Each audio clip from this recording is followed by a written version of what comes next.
Welcome back to another chapter of Alice's Adventures in Wonderland. Today we'll be reading Chapter 5. Before we get started, thank you for hitting that red subscribe button, and if you haven't already listened to Chapters 1 through 4, go ahead back and check out those videos first. Chapter 5. Advice from a Caterpillar. The caterpillar and Alice looked at each other for some time in silence. At last, the caterpillar took the hookah out of its mouth and addressed her in a languid, sleepy voice. "Who are you?" said the caterpillar. This was not an encouraging opening for a conversation. Alice replied, rather shyly, I hardly know, sir. Just at present. At least, I know who I was when I got up this morning, but I think I must have been changed several times since then." "What do you mean by that?" said the caterpillar, sternly. "Explain yourself." "I can't explain myself, I'm afraid, sir," said Alice, "because I'm not myself, you see." "I don't see," said the caterpillar. "I'm afraid I can't put it any more clearly," Alice replied, very politely, "for I can't understand it myself to begin with, and being so many different sizes in a day is very confusing." "It isn't," said the caterpillar. "Well, perhaps you haven't found it so yet," said Alice, "but when you have to turn into a chrysalis, you will someday, you know, and then after that into a butterfly, I should think you'll feel it a little queer, won't you?" "Not a bit," said the caterpillar. "Well, perhaps your feelings may be different," said Alice. "All I know is it would feel very queer to me."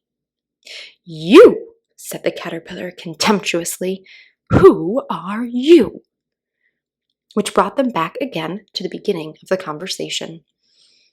Alice felt a little irritated at the caterpillar's making such very short remarks, and she drew herself up and said very gravely, "I think you ought to tell me who you are first."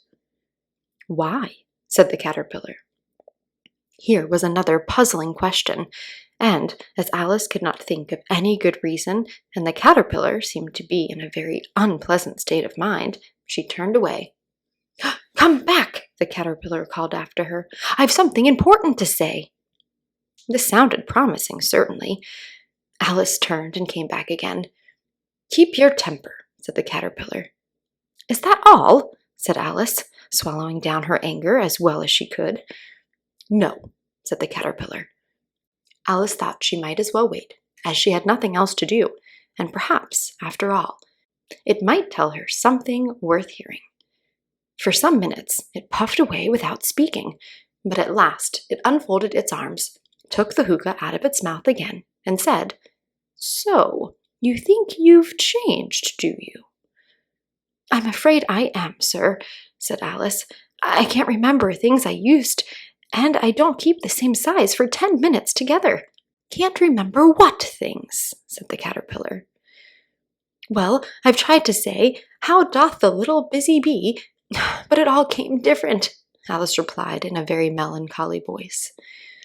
"Repeat, 'You are old, Father William,'" said the caterpillar. Alice folded her hands and began. "You are old, Father William," the young man said, "and your hair has become very white. And yet you incessantly stand on your head. Do you think, at your age, it is right?" "In my youth," Father Williams replied to his son, "I feared it might injure my brain. But now I am perfectly sure I have none. Why, I do it again and again." "You are old," said the youth, "as I mentioned before, and have grown most uncommonly fat. Yet you turned a back somersault in at the door. Pray, what is the reason of that?"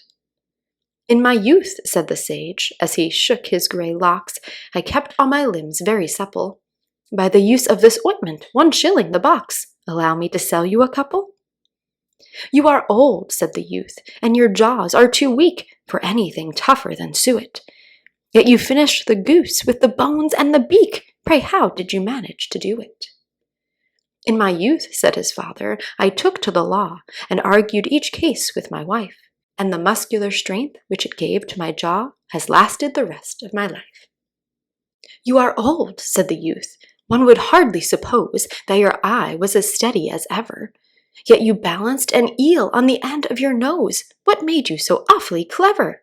"I have answered 3 questions, and that is enough," said his father. "Don't give yourself airs. Do you think I can listen all day to such stuff?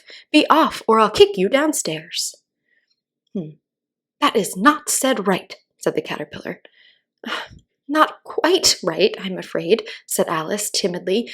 "Some of the words got altered." "It is wrong from beginning to end," said the caterpillar decidedly, and there was silence for some minutes. The caterpillar was the first to speak. "What size do you want to be?" it asked. "Oh, I'm not particular as to size," Alice hastily replied. "Only one doesn't like changing so often, you know." "I don't know," said the caterpillar. Alice said nothing.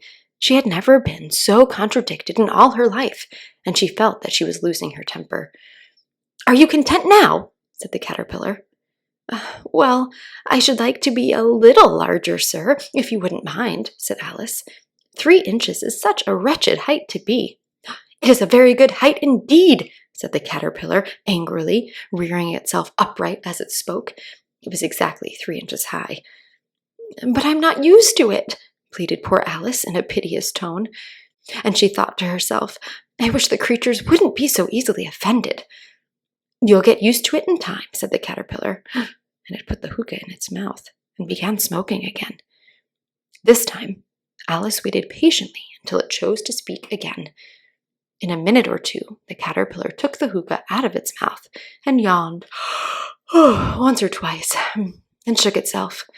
Then it got down off the mushroom and crawled away into the grass, merely remarking as it went, "One side will make you grow taller. The other side will make you grow shorter." "One side of what? The other side of what?" thought Alice to herself. "Of the mushroom," said the caterpillar, just as if she had asked it aloud, and in another moment it was out of sight.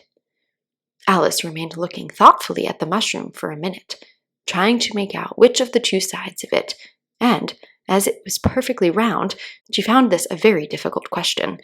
However, at last she stretched her arms round it as far as they would go and broke off a bit of the edge with each hand. "And now which is which?" she said to herself, and nibbled a little of the right hand bit to try the effect. In the next moment she felt a violent blow underneath her chin. It had struck her foot. She was a good deal frightened by this very sudden change, but she felt that there was no time to be lost, as she was shrinking rapidly, so she set to work at once to eat some of the other bit.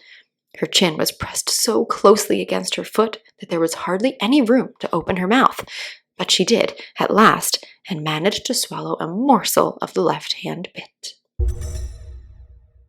"Come, my head's free at last," said Alice in a tone of delight, which changed into alarm in another moment, when she found that her shoulders were nowhere to be found.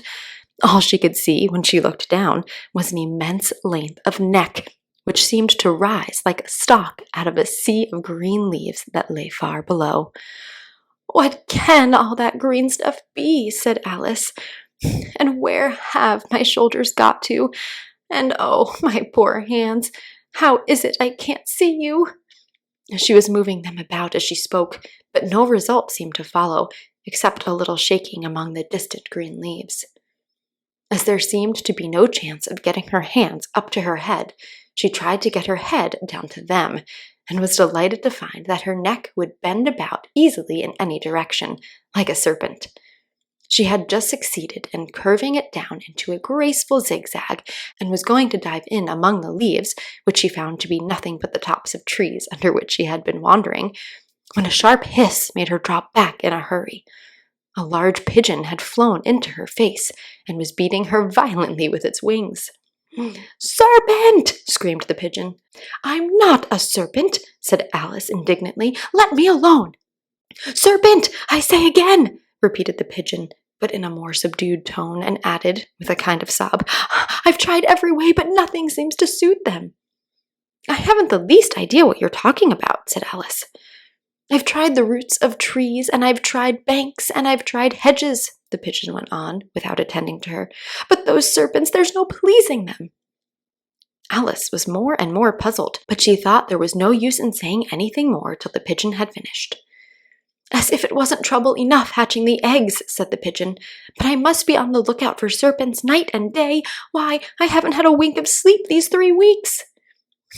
I'm very sorry you've been annoyed, said Alice, who was beginning to see its meaning. And just as I'd taken the highest tree in the wood, continued the pigeon, raising its voice to a shriek, and just as I was thinking I should be free from them at last, they must needs come wriggling down from the sky. Ah, serpent! But I'm not a serpent, I tell you, said Alice. I'm a... Well, what are you? Said the pigeon. I can see you're trying to invent something. I'm a little girl, said Alice, rather doubtfully, as she remembered the number of changes she had gone through that day. A likely story indeed, said the pigeon, in a tone of deepest contempt. I've seen a good many little girls in my time, but never one with such a neck as that. No, no, you're a serpent, and there's no denying it. I suppose you'll be telling me next that you never tasted an egg?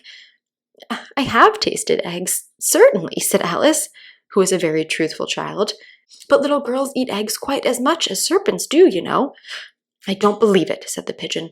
But if they do, then they're a kind of serpent, that's all I can say. This was such a new idea to Alice that she was quite silent for a minute or two, which gave the pigeon the opportunity of adding, You're looking for eggs, I know that well enough.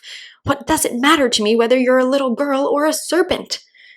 It matters a good deal to me, said Alice hastily, but I'm not looking for eggs, as it happens, and if I was, I shouldn't want yours. I don't like them raw. Well, be off then, the pigeon said in a sulky tone as it settled down again into its nest. Alice crouched down among the trees as well as she could, for her neck kept getting entangled among the branches, and every now and then she had to stop and untwist it.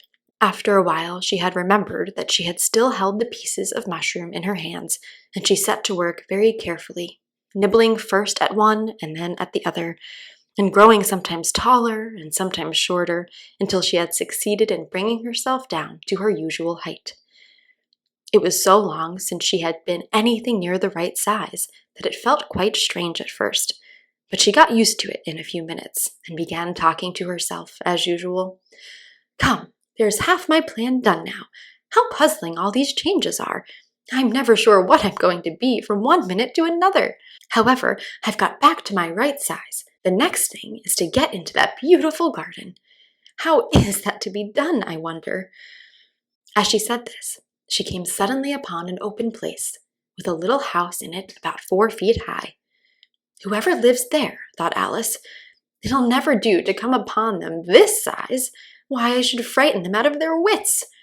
So she began nibbling at the right-handed bit again, and did not venture to go near the house till she had brought herself down to 9 inches high.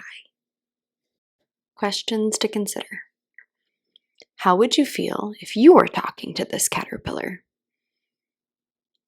Have you ever had to memorize stories or poems like Alice? If not, which one would you choose if you had to?